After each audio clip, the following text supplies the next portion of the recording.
오늘은 복음망대 14번째 독생자라는 제목으로 같이 말씀을 확인하도록 하겠습니다. 우리는 거의 대부분 계산을 숨기고 하나님께 질문을 하고 있습니다. 계산은 안 하지만 이거를 이제 문장으로 쓰면 계산 앞에 가로 열고 그 다음에 계산 숨기고 그 다음에 가로 닫고 하나님께 질문한다, 그렇게 문장을 쓸 수 있습니다. 그러니까 하나님께 질문을 하는데 그 앞에 숨겨진 게 있어요. 그게 뭐냐면 우리의 계산입니다.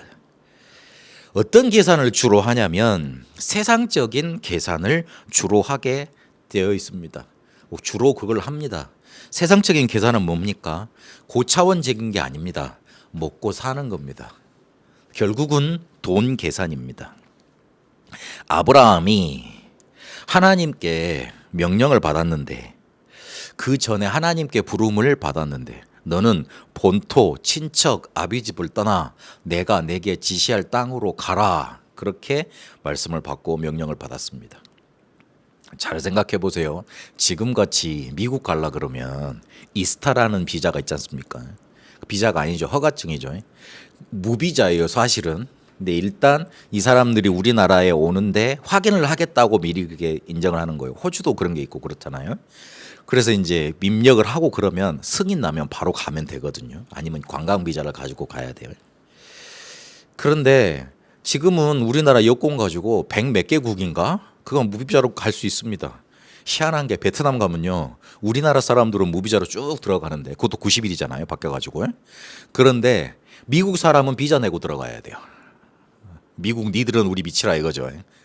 우리가 이겼다 이거잖아요. 그래가지고 미국 사람들은 저번에도 보니까 유튜브에 한번 보니까 국제 결혼한 미국하고 우리나라 사람하고 결혼한 게 있는데 우리나라 사람은 무비자로 가고 미국 사람은 비자가 갖고 가야 된다 그러더라고요.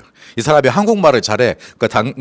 그 가끔 이야기할 때도 우리나라 그러면 한국을 얘기하는 거예요. 그래가지고 자기도 미국 사람인데, 국적은 미국 사람인데 한국을 우리나라라고 착각을 하고 있더라고요. 그래가지고 비자를 안 냈어. 근데 공항에 갔다가 그게 들켰거든요. 못 간다고 막 하라니까 그렇게 가더라고요.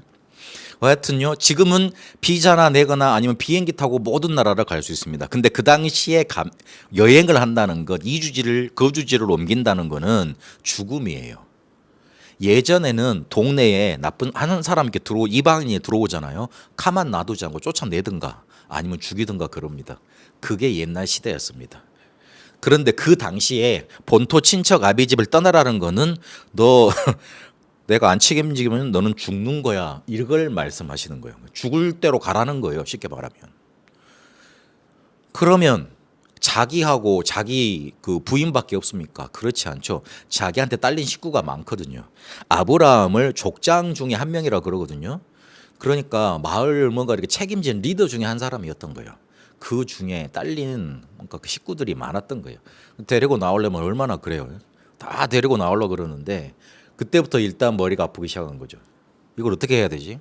어떻게 먹고 살지? 어떻게 이 사람들을 먹이고 그다음에 어디 가서 또 먹을 걸 구해오고 또 지속하고 또 어떻게 도 벌어먹고 살지, 그 생각이 안 들었겠어요. 그래서 늘 아브라함이 초창기에는 불신앙했습니다. 아니, 불신앙이 될 수밖에 없었습니다. 여러분 잘 생각해 보세요. 내가 당장 내일 먹을 게 없는데 집안에 밥 하려고 그랬더니 쌀이 떨어져 있어. 거기서 그런 비참한 마음을 여러분들이 안 겪어 보시길 예수 이름으로 축원합니다. 저희 집도 언제 한번 크게 막 이렇게 막 무너져가지고 집안에 이렇게 드라마에 보면 이렇게 빨간 딱지 붙잖아요. 그런 게 한두 번 있었거든요. 그거 겪어보고 나니까 어머니 아버지는 얼마나 애가 타셨겠어요. 근데 그거 당하고 있는 나도, 보고 있는 나도 애 타더라고요.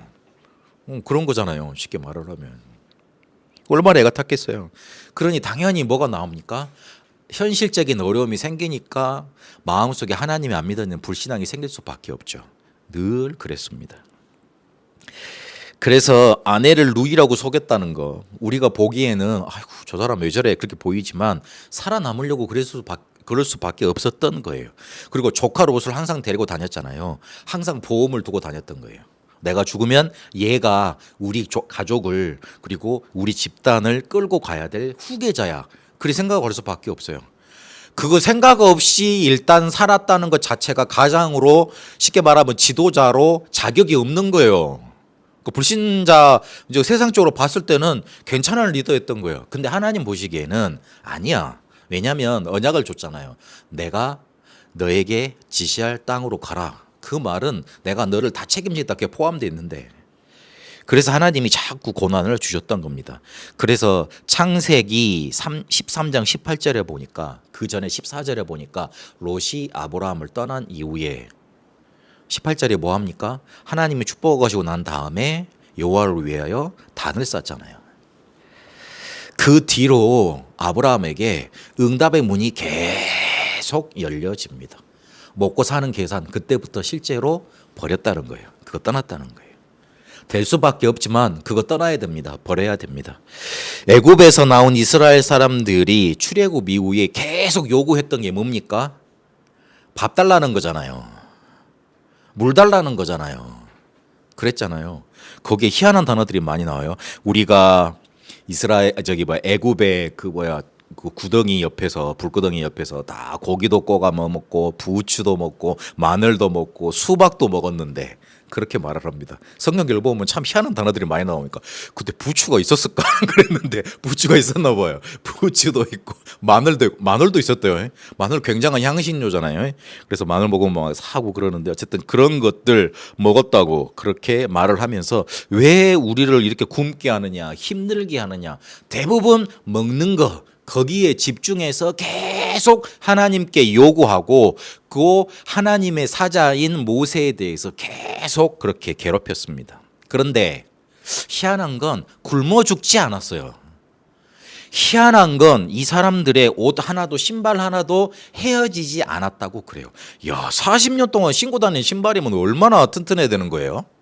40년 동안 입고 다니는 옷이면 얼마나 좋은 거예요. 물론 기어 있고 그런 말이겠죠. 근데 그 헤어지지 않았단 말은 40년 동안 입었다는 말이 그 말도 아니라 막 이렇게 끊임없이 이렇게 보충이 됐다는 그런 말이겠죠. 그런데 그 마지막에 신명기에 모세가 뭐라고 결론을 딱 내리냐면 사람들이 떡으로만 살 것이 아니요 하나님의 입에서 나오는 모든 말씀으로 살 것이니라. 요렇게 너희들이 먹고 사는 계산, 먹고 사는 돈 계산, 어떻게 살아남으려고 하는 그런 생존적인 본능의 계산, 그거를 하나님이 다 충족시키셨잖아. 다 충족시키셨잖아. 하나님의 말씀을 들었던 사람들 지금까지 살아왔잖아. 지금까지 우리가 고민했던 대로 그렇게 죽지 않았잖아. 오히려 불신앙해서 죽었잖아. 하나님의 말씀에 반해서 죽었잖아. 너희들이 하나님의 말씀 붙들고 지금까지 살아왔잖아. 그렇게 결론을 내립니다. 그래서 예수님이 마태복음 4장 4절에 보니까 그 말씀을 인용했어요. 그 말씀을 인용해서 뭐라고 그랬냐면 마귀가 40일 동안 금식하고 굶주리고 나온 예수님께 돌을 떡덩이가 되도록 빵이 되도록 만들라고 유혹하면서 그렇게 말하죠. 네 능력이면 충분하다고 그렇게 말을 하잖아요. 그러니까 예수님이 요 신명기 8장 3절을 인용해서 마귀를 내치셨어요. 사단이요 가장 합리적인 방법으로 우리를 공격해 옵니다. 렘넌트들은 속지 마세요. 분명히 말하지만 내가 가야 될 대학 그리고 내가 먹고 살 직업 분명히 하나님이 예비해 놨습니다. 지금 내가 좀 뭐가 안 된다고 그래서 그것 때문에 불안해하지 마세요. 당당하게 보고 가세요. 너무 아무 생각 없으면 또 그렇지만 생각을 가지려면 혹시 염려가 된다면 그것 때문에 너무 염려하지 마세요. 하나님 다 예비해 놨으니까. 다 예비해 놨어요. 그리고 지금 조금 잘 된다 그래서 나중에 잘 되리라는 보장이 없어요. 그 나중에 여러분 운전을 해보면 알겠지만 내가 천천히 가고 있는데 뒤에서 빵빵 그러면서 막 비켜달라고 막 헤드라이트 돌리고 막 쉥 달려가 그러면서 막 욕 한 바가지 하고 막 그런 사람들이 있거든요. 근데 그 사람들하고 조금 가다 보면 같이 서 있어요. 희한해. 성경에 이런 말이 있습니다. 먼저 간다고 해서 먼저 도착하는 게 아니다. 잠언에 그런 말이 있어요. 늦게 간다고 해서 꼭 늦게 가는 것도 아니다. 이런 말이 있어요. 세상 이치가 그렇습니다. 다 준비되어 있습니다. 그래서 요한복음 6장 33절에 보니까 예수님이 이렇게 결론을 내리셨어요. 살리는 것은 영이니 육은 무익하니라 그랬어요. 사람이 원래 만들어지기를 영적인 게 충만해지면 육은 따라오도록 만들어져 있습니다. 돈 잘 버는 사람들 보세요. 돈 잘 버는 사람들을 보면 뭔가 힘이 있어요. 돈이 가져다 주는 힘일지도 모르겠지만 뭔가 다른 힘이 있어요. 그러니까 돈이 몰려드는 거예요. 제가 예전에 그 저 1세대 목사님 중에 아주 뭔가 좀 이렇게 막 걸걸하신 목사님인데 그분이 저희 이제 부교육자들 모여놓고 이 얘기를 하시더라고요. 여러분 돈 벌고 싶죠? 돈이 괴롭죠? 돈 때문에 괴롭죠? 막 이렇게 하시더라고요. 그러니까 다들 막 예 그런 표정으로 봤어요. 뒤에 뭔 말이 나올까? 성령 충만 받으면 돈이 따라옵니다. 그러니까 다들 에이 이러고 그랬어요. 근데 그 말이 맞아요. 보니까 성령 충만 받으면 돈이 따라오더라고요. 그 말이 맞아요. 이스라엘 백성이 성막 지을 때 어떻게 됐어요? 성령이 충만한 역사가 일어나니까 이스라엘 백성들이 마음에 감동이 돼가지고 자기들이 꼽쳐놓은 거 있잖아요. 그 뭐 유월절 그 피제사 들고 난 다음에 애굽 사람들이 얼른 귀금속 갖다 주면서 얼른 나가라 쫓아냈잖아요. 그거를 다 가지고 있어야지만 금땡이 하나 갖고 있어야지 나중에 그 가나안 가서 팔아먹고 살고 집 살 거 아닙니까? 근데 그거 다 내가지고 성막을 지었습니다. 너무 많이 가져와가지고 그만 가져오세요. 그렇게 광고가 될 정도로.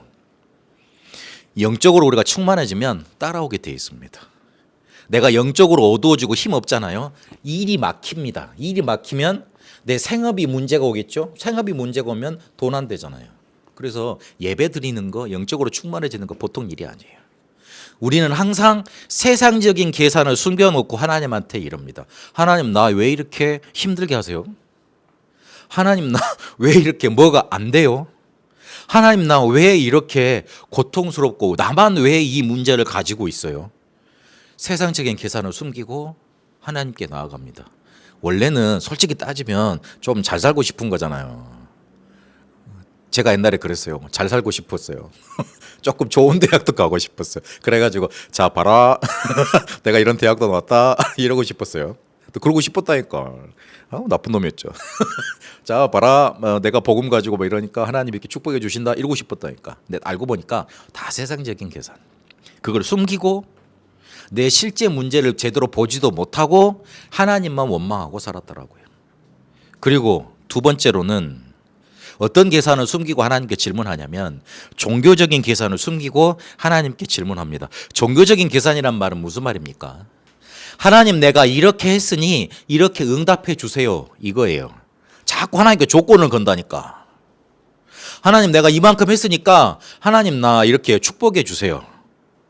그렇게 따지진 않지. 하나님의 무서운 분인지는 아니까. 마음속에 자꾸 계산을 거는 거야.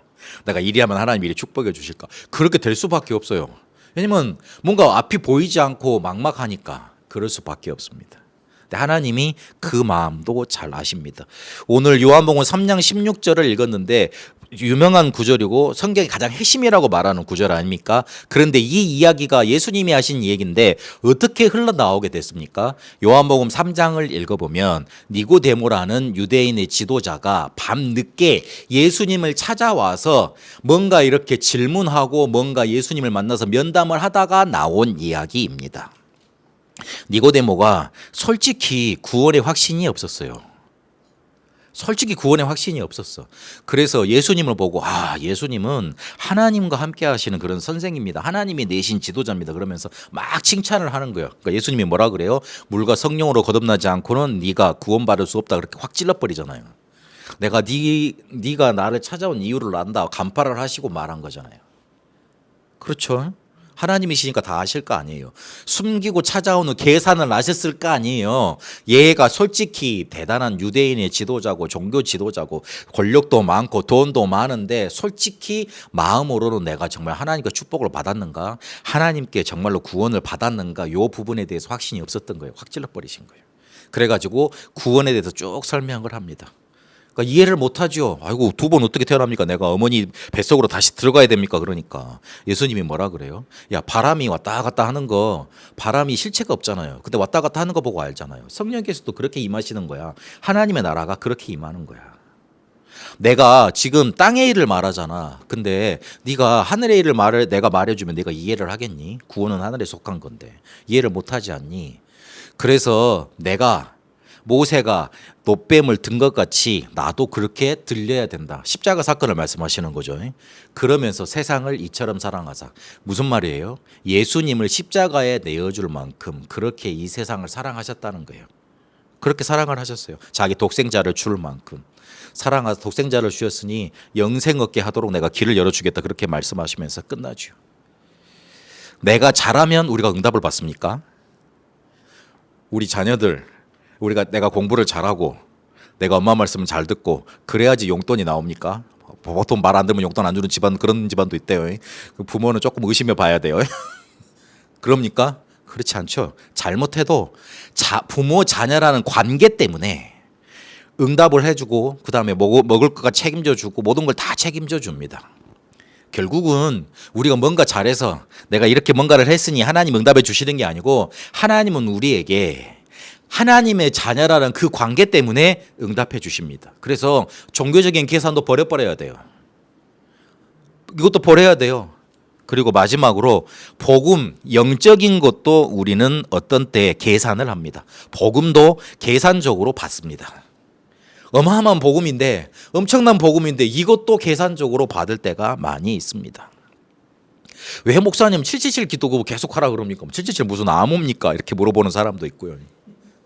왜 또 세계복음만 나는 하려고 나는 왜 세계복음 해야 되지? 혹시 여러분 그 질문 안 해봤습니까? 왜 나 세계복음만 그러는데 나하고 무슨 상관이지? 나 잘 살면 됐지. 그렇지 않습니까? 자꾸 이제 그것도 어찌 보면 이게 답이 안 난 거예요. 내 스스로 이제 답이 안 나진 거라. 777 기도만 하면 모든 게 다 됩니다. 저번 주 우리 결론의 말씀 나눴잖아요. 왜 그렇습니까? 777 기도만 해도 된다는 내 문제의 근본이 보인 거예요. 내 문제의 근본 원인이 하나님의 근본 계획이 보인 거예요. 그러니까 777 기도로 모든 게 다 끝난다고 뭔가 발견이 된 거죠. 그래 되는 건데 받아질 때는 이래요. 내 문제가 지금 있으니까 777 기도만 하라고 했지. 그래서 그것만 해야 되겠다. 일단 이렇게 받아지는 거예요. 그 원리를 이렇게 못 가져가고.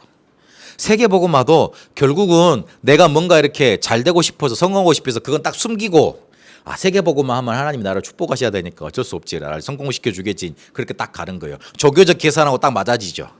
그렇죠. 복음도 영적인 것도 어떤 때는 계산을 하는데 종교적으로 계산을 하고 내 중심으로 계산을 하게 되어 있습니다.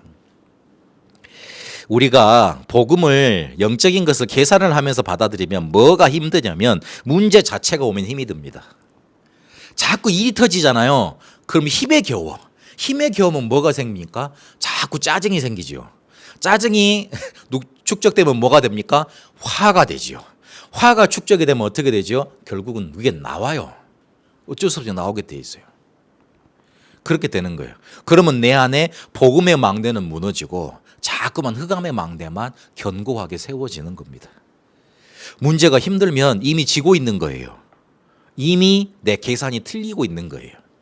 복음은 정말로 붙들어야 되고 그걸로 망대 세워야 된다는데 그게 안 되고 있는 겁니다. 그래서 우리는 항상 계산을 숨기고 계산을 때리면서 하나님께 질문합니다. 하나님 나 힘든데 왜 자꾸만 이렇게 놔두시는 거예요? 나 좀 어떻게 해보세요. 그런 식으로 자꾸만 하나님께 질문을 하게 되어 있습니다. 그런데 하나님은 그런 우리에게 항상 계산을 가지고 가는 하나님께 찾아가는 우리에게 사랑으로 답하셨습니다. 우리를 창조하신 창조주시고 그리고 우리의 아버지가 되시기 때문에 항상 우리는 계산을 가지고 이렇게 하면 하나님 응답해 주실까 저렇게 하면 하나님이 역사하실까 그런 계산을 가지고 숨은 계산을 가지고 하나님께 가지만 항상 하나님은 사랑으로 답해 주십니다. 괜찮아. 내가 너의 모든 문제를 해결했으니 너는 믿기만 해. 네가 지금 어떤 문제에 있어도 괜찮아. 어떤 상태여도 괜찮아. 어떤 숨은 생각을 가지고 와도 괜찮아. 그럴 수밖에 없는 거잖아. 내가 너를 다 알고 있으니 나는 너의 창조주가 되고 나는 너를 이 세상에 나게 했고 있게 했고 또 이끌어 갈 거니 나는 너의 아버지가 됐으니 내가 너를 책임질게. 내가 너의 모든 문제를 해결해 줄게. 비로소 우리는 하나님의 사랑으로 답을 내야지만 이걸 받아야지만 계산에서 벗어나올 수 있습니다. 계산이 자꾸 되는데 그걸 하지 말라고 그러면 더 되잖아요. 사람이 이렇게 못된 심리가 있어가지고 그거 하지 말라 그러면 더 나오잖아요.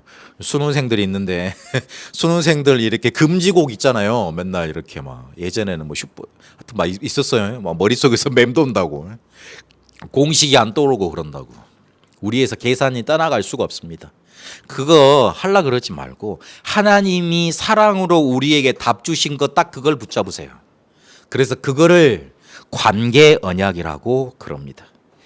하나님이 그리스도를 이 땅에 선지자, 제사장, 왕으로 보내셔서 창세기 1장 27절 28절 회복의 길을 열어주신 거예요. 그렇게 우리에게 하나님과의 관계를 회복시켜 주신 겁니다. 그래서 하나님이 세상을 사랑하셨다, 그렇게 오늘 말씀하고 계십니다. 왜 하나님은 사랑으로 우리에게 답을 해주십니까? 우리를 사랑하셨기 때문에요. 창세기 1장 26절 28절에 보니까 하나님의 형상대로 창조되었다 그랬습니다. 원래 이 하나님의 형상이란 단어를 어디에다 쓰냐면 옛날 고대에는 왕한테 쓰는 단어였습니다. 그러니까 그 단어를 그 당시에 창세기를 읽었던 사람들은 깜짝 놀라는 거예요.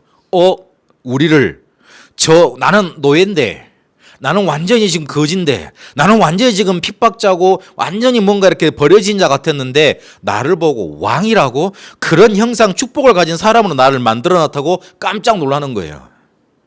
시편 8편 5절에 보니까 뭐라 그랬냐? 우리를 하나님보다 조금 못하게 하시고 영광과 존귀로 관을 씌우셨나이다, 그렇게 말을 하고 있습니다. 이 세상 피조물 중에 가장 존귀한 자로 창조하셨던 겁니다. 그런데 어떻게 됐습니까? 사단의 말을 듣고 짐승보다 더 못한 죄와 악을 행하는 존재로 타락해 버렸습니다. 레위기에 보시면, 혹시 구약 5경을 보시면 그 율법들이 나옵니다.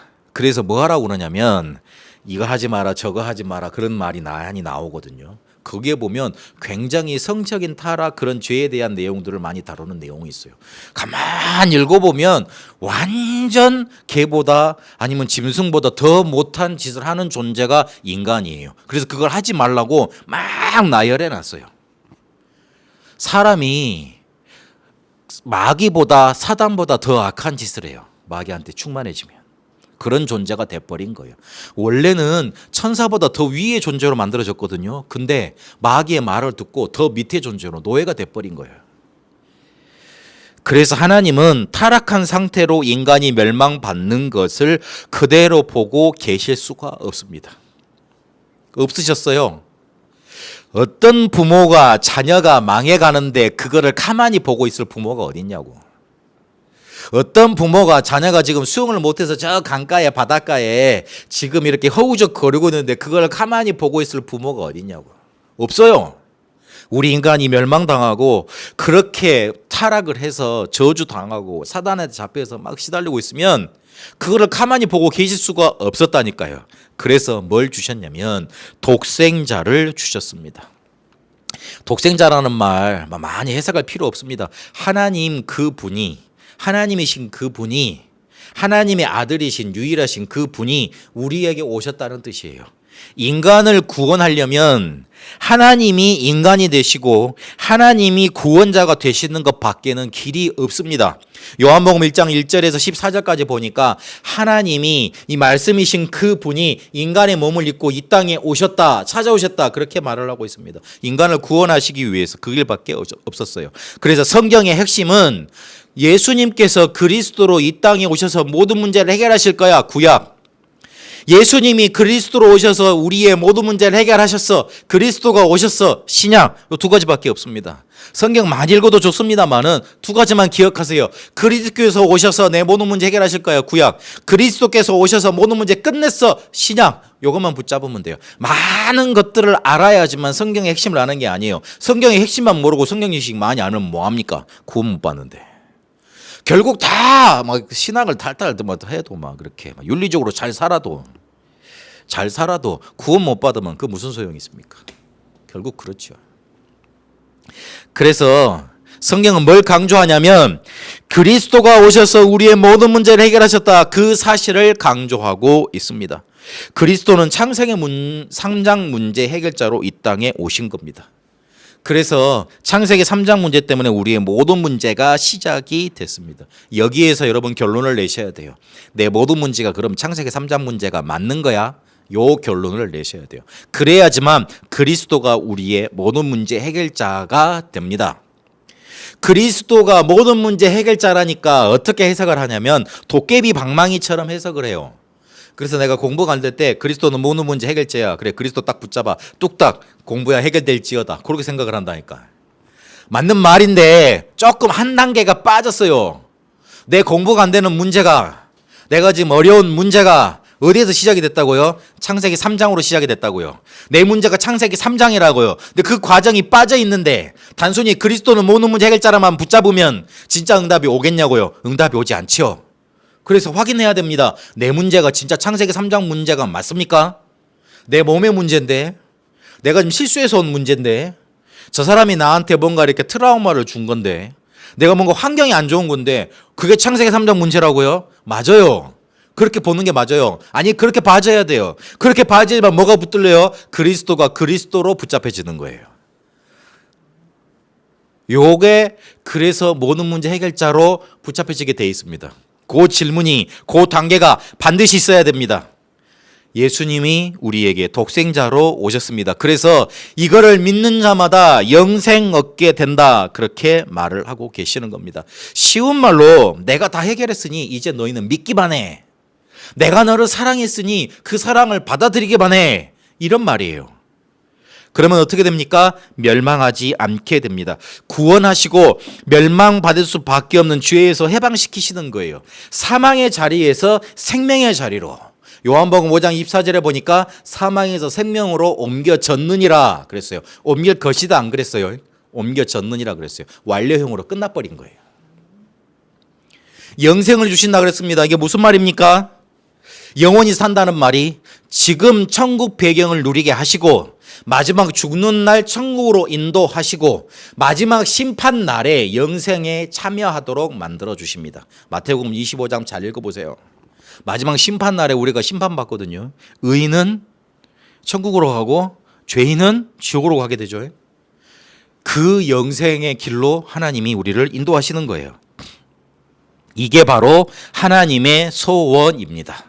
우리가 멸망에서 빠져나와 하나님이 주시는 축복 누리기를 하나님은 간절히 원하십니다. 그래서 요한복음 20장 31절에도 내가 이거를 쓴 거는 예수님이 하나님의 아들인 것, 그리스도임을 믿고 너희들이 영생 얻게 하려고 내가 이거를 기록했다. 성경의 핵심, 성경을 준 목적이 그거예요. 우리가 이거 가지고 지혜가 많이 생기고, 우리가 이거 가지고 거룩된 삶을 살고, 우리가 이거 가지고 좋은 삶을 살고 그러라고 하나님이 우리에게 성령을 주신 게 아니라니까요. 우리를 왜 성화시켜 나가고 왜 성장시켜 나갑니까? 네가 누구냐? 네가 하나님 자녀 아니냐? 그걸 깨닫게 하시려고 성령을 깨닫게 하시는 거예요. 착하게 살려고요. 우리가 성령을 봅니까? 착하게 살려면요, 저기 다른 종교 가가지고 다른 교회를 많이 듣는 게 더 나아요. 성경에 얼마나 험악한 교리가 많은데 예수 믿지 않는 여자들은 다 죽여라, 그런 말이 구약에 나옵니다. 내가 어느 랩런트 보고 하도 이렇게 연애를 열심히 하고 있길래 농담적으로 말을 했어요. 야, 여자를 다 죽이라 그랬어. 예수 안 믿는 여자는. 그러니까 네 여자친구하고 빨리 헤어져 이랬거든요. 그러니까 일단 당황하더라고요. 목사가 왜 그런 말을 하냐 나한테, 막 이런 식으로 그러더라고요. 성경에 그랬어. 그랬거든요. 그 성경에 우리가 받지 못할 것들이 많다니까요. 자세히 따지고 보면 성경은 우리가 착하게 살라고, 성경은 우리가 뭔가 윤리적인 삶을 잘 살라고 먼저 그렇게 주신 책이 아닙니다. 구원의 축복을 누리다 보면, 복음으로 충만해지다 보면, 이 영생의 능력을 우리가 체험하다 보면 우리가 모르는 사이에 착하게 사라지고 있어요. 우리가 모르는 사이에 윤리적인 삶을 충족하고 살게 돼 있어요. 그렇게 우리에게 주신 책이에요. 그게 하나님의 소원이에요. 그래서 하나님은 우리가 살아나길 원하십니다. 우리가 정말로 이 영생으로 하나님과의 관계가 회복되어져서 계산이 버려지고 충만해지길 원하십니다. 여러분, 그 우리나라에 굉장히 큰 걸 이루었던 대기업 회장들 보면 자잘한 계산들을 안 했습니다. 굉장히 뭔가 일이 좋고 뭔가 이걸 살려야 되겠다고 뭔가 살아난 그런 충만한 뭔가 이렇게 막 철학들로 넘쳐났던 거예요. 그러니 큰 기업들을 이루고 큰 뭔가 발판들이 일어났던 거예요. 불신자도 살아나는 사람은, 뭔가 살아있는 사람은 큰 일을 만들어내고 뭔가 큰 업적을 만들어냅니다. 하물며 우리는 하나님의 자녀입니다. 하나님은 우리가 살아나기를 원하세요. 그래서 붙들어야 될 게 있습니다. 첫 번째는 과거를 하나님께서 완전히 해결하라고 그러십니다. 그리고 지금 오늘을 누리라고 그러세요. 그리고 미래를 준비하라 그럽니다. 요걸 붙들어야 됩니다. 살아나려면 과거부터 완전히 해결돼야 돼요. 그리고 오늘을 제대로 누려야 됩니다. 그런 다음에 미래를 준비해야 됩니다. 상처를 뭘로 받으면 안 되냐면 상처 그대로 받으면 안 됩니다. 상처를 발판으로 삼아야 됩니다. 왜 상처를 그대로 놔두냐면 복음을 몰라서 복음을 놓쳐서 우리가 받은 상처 아닙니까? 솔직히 따지고 보면 복음 몰랐을 때 와야 있어야 될 당연한 필연한 절대적으로 내게 와 있는 게 바로 상처 아닙니까? 그래서 그거를 발판 삼아야 돼요. 저는 알코올 중독으로 고민하는 사람들한테 당당하게 복음 전할 수 있습니다. 당신 그 문제가 창세기 3장 문제야. 마귀한테 잡힌 문제야. 그거 해결되려면 요한일서 3장 8절 하나님의 아들이 마귀의 일을 멸하러 오셨는데 당신 마귀의 일에서 해방받아야 돼. 당당하게 말할 수 있습니다. 왜냐하면 우리 집이 그랬으니까. 나는 거기에서 해방받은 증인이니까. 그래서 그거 상처 안 돼 있어요. 왜냐하면 하나님이 내 상처를 어느 순간에 보니까 완전 덮으셨더라고요. 사라지는 게 아니겠죠. 덮으셨더라고요. 그래서 그거 덮은 게 하나님의 계속 하나님의 사랑으로 덮다 보니까 그게 뭐가 돼요? 단단해지더라고. 하나님의 축복으로. 그래서 발판 되더라고요. 다른 사람이 내 상처, 내 얘기를 듣고 오히려 그걸 딛고 그리스도께로 갑디다. 그게 발판이에요. 발판이라는 거 다른 게 아니고 내 상처 이야기를 듣고 내 상처를 보고 사람들이 그걸 딛고 그리스도께로 가는 거예요. 그래서 발판 되는 거예요. 그래서 이 발판이 망대가 되도록 자꾸 만들어야 돼요. 든든한 뭔가 발판이 되도록. 그래서 내가 파수꾼을 설 수 있도록 그렇게 붙잡아야 됩니다. 오늘을 어떻게 누립니까? 오늘은 우리 속에 로마서 7장 25절에 보니까 내 속에 두 나가 싸운다. 하나님을 쫓으려고 하는 나, 죄악으로 끌고 가려 하고 나. 바울이 그렇게 고백을 했습니다. 두 망대의 싸움이 계속 있는 겁니다. 여기서 승리하려면 빛을 비추는 캠프를 계속 해야 됩니다. 말씀 붙들고 언약 붙들고 그걸 계속 해야 돼요. 그리고 솔직히 우리가 미래를 준비한다고 그러는데 우리의 마음대로 미래가 되는 건 아니잖아요. 계획을 딱 세워놨는데 계획대로 잘 됩니까? 안 되지요. 하나님이 길을 열어주셔야 되는 거잖아. 그러면 하나님의 길을 열어주셔야 되면 하나님이 원하시는 것을 붙잡아야 되잖아. 근데 그 하나님이 원하시는 것을 내가 잘 모르잖아요. 알 수가 없잖아요. 그래서 뭘 계속해야 되냐면 하나님 왜 나에게 이런 문제를 주십니까? 왜 이런 걸 통해서 어떻게 뭘 하시려고 그럽니까? 왜라는 질문을 계속해 나가야 됩니다. 그러면 뭐가 보이냐면 하나님이 주신 언약과 나 사이에 절대 불가능이 보여요. 그러면 하나님만이 하실 수 있는 절대 가능이 붙잡혀지게 되어 있습니다. 그것 붙잡고 계속 7망대 여정 이정표 기도하는 겁니다. 무조건 살려내세요. 조건 없어요. 무조건 살려내세요. 요즘에 그 럭키비키 그 말 나오대요. 아주 긍정적인 표현을 생각 사고를 말하는 어떤 아이돌의 생각 방식이다. 그렇게 표현을 하고 막 이렇게 막 주장하더라고요. 불신자 같은데 내가 보니까 세상에서 이렇게 막 그런 누리는 사람들도 막 그런 긍정적인 생각을 하고 살잖아요. 무조건 살려내세요. 문제가 많이 터지죠. 야, 이번에는 내가 응답을 크게 받을란갑다. 딱 그렇게 생각을 하세요. 믿음대로 될지어다. 아멘. 막 힘든 일이 많이 생겨. 하나님이 이걸 가지고 나를 키우려는 뭔가 이렇게 큰 계획이 있는가 보구나. 딱 그렇게 생각을 하세요. 다 주변에서 나한테 문제 시험거리만 가지고 와. 야, 내가 저들한테 가장 편안한 상담자로 내가 쓰임을 받고 있구나. 아멘. 왜 아멘 안 하세요? 그러고 있구나. 딱 그러고. 그러라니까. 하나님이 여러분을 다른 사람을 다 살릴 수 있는 힘을 분명히 예비해 놓으셨습니다. 붙잡고 가세요. 하나님은 우리에게 사랑으로 답하셨습니다. 그래서 우리는 우리의 숨은 계산 버릴 수밖에 없습니다. 모든 사람을 살리시고 특히 여러분을 살리시고 응답받는 축복이 이번 한 주간에 넘쳐나게 되시길 바랍니다. 하나님, 우리에게 독생자 예수 그리스도를 보내주셨습니다. 우리는 항상 계산 속에 항상 살아남을 것, 그리고 항상 응답받을 것 걱정이었지만 하나님은 우리의 모든 문제 해결해 놓고 이제 믿으라고, 그렇게 우리의 관계를 회복했다고 답하셨습니다. 하나님의 사랑, 독생자 예수 그리스도 붙잡고 살아나게 하옵소서. 우리가 살아나서 모든 사람을 살리게 하옵소서. 이번 한 주간 이 독생자 그리스도를 보내신 하나님의 사랑으로 넘쳐나게 하옵소서. 그 어떤 것도 문제되지 않는 하나님의 응답을 누려가게 하옵소서. 살아계신 우리 주 예수 그리스도 이름으로 기도합니다. 아멘.